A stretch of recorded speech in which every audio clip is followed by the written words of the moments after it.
Hello everybody, I am Andrew Curlin from NASCAR Acceleration Nation. Speed Weeks came to a conclusion this past weekend as all three National Series held their first races of the 2017 season at Daytona. Let's check out the action. It looked as if two-time champion Matt Crafton was going to win his first race at Daytona until a last-lap crash ended his day. 18-year-old rookie Kaz Grala raced his way to the victory. Following the race, we caught up with Kaz after his big win.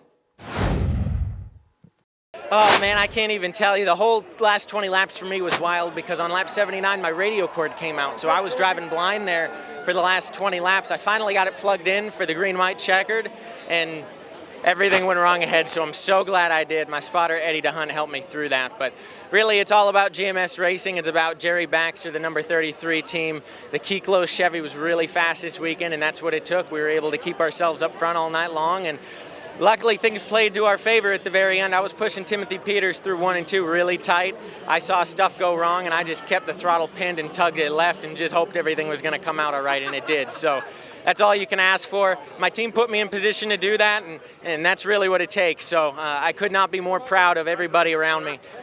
This is really big for us. Next, the NASCAR Xfinity Series race featured a lot of action, including multiple red flags.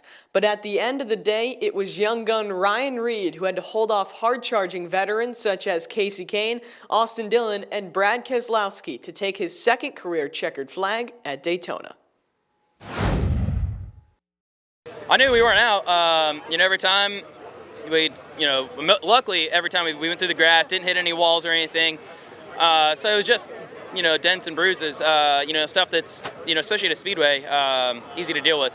So I never felt like we were out of it, but we definitely handicapped ourselves having to go from the back so many times. But that last time, it actually gave me a lot of confidence because I just knew how good our car was. So I feel like I probably passed more race cars today than I have in a race in a very long time. But, it gave me a lot of confidence to make the moves that I made at the end of the race. And it was just crazy. I mean, I was saying earlier that my car that I won with 2 years ago was much prettier sitting in victory lane than that one. But regardless, you got a 16 car in victory lane with Lay Diabetes on the hood. What more can you ask for? In a race that could only be described as crazy, the Daytona 500 didn't disappoint. With a first-time 500 winner, a new race format, and several rookies in the race, Daytona featured many firsts. It's time for our race recap, starting with the green flag. Chase Elliott and Dale Jr. lead the field to green to start off the 2017 season. Lap 45, trouble with Kyle Busch as he has a tire going down. He spins out, collecting Eric Jones, Matt Kenseth, Ty Dillon, and Dale Earnhardt Jr. Lap 128, more troubles this time with 7-time champ Jimmy Johnson. That would take out 3 of the 4 Stewart-Haas racing drivers as well.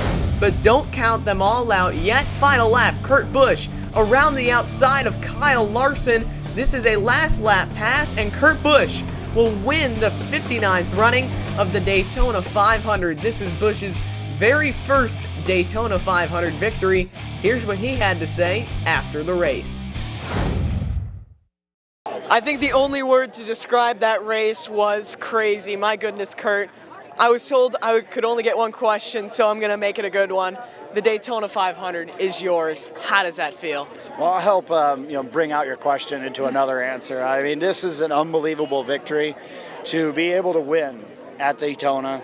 It takes a great team, a great car, a great engine. Thank you, Doug Yates. You're racing for Ford in our first ever race, and we won. I can't believe it.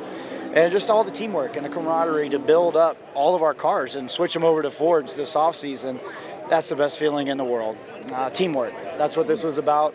We had everything thrown at us today, including the kitchen sink. I felt like I ran something over going down the back straightaway at one point. Lots of damage on our car, never gave up, and I was able to take advantage of other guys' mistakes out on the track to knife my way up there and to bring home the victory for Stewart-Haas. The never give up attitude, that is what makes you standing here in victory lane as a Daytona 500 champion. Kurt Busch takes home the victory, and with that, 5 playoff points for winning stage number 3.